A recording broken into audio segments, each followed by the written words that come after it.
Oi, mas tem alguns segundos de ouvir.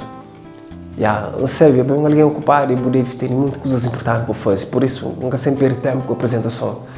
Eu queria aproveitar todo segundo para falar tudo aquilo que acha que deve saber antes desse vídeo termina ou antes de eu perder interesse e eu desliga. Mas eu queria saber é um assunto sério. Um assunto tão sério que o pai talvez nunca fala com você sobre ele. Nenhuma escola, nenhum professor de hoje que ensinou nada sobre ele. A mim tem ela. A boa também tem. Os amigos, os professores, tudo alguém que você conhece tem ela. Infelizmente, só alguns que têm coragem de admitir.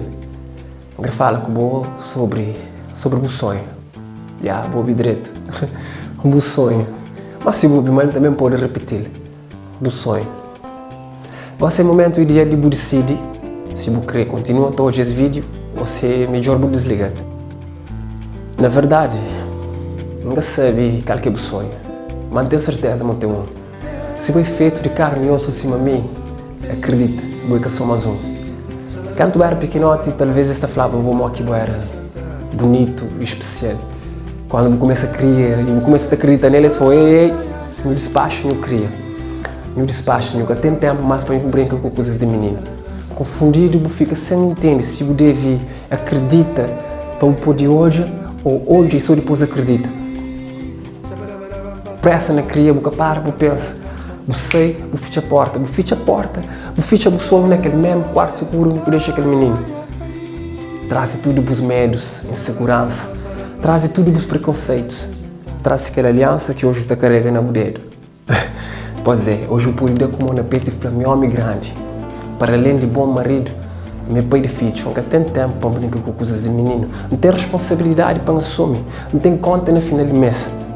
Não tem mãe, não tem mulher, não tem filho, não tem que pensar nisso. Não tem que fazer esse manhã ensinado. Não tem que fazer todos os seus desejos e pôr de meu lado. Não tem que deixar meu sonho se mostrar dentro daquele quarto seguro trancado. Só que, às vezes ainda pensa se realmente compensa. Levanta cedo para amanhã, bom trabalho. Não é sonho daquele alguém que acredita.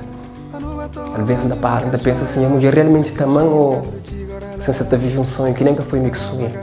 Se minha filha que cria, se realmente está bem a mão ou se está respeitando só para mandar comida. Percebe? Às vezes ainda pensa nem sonho.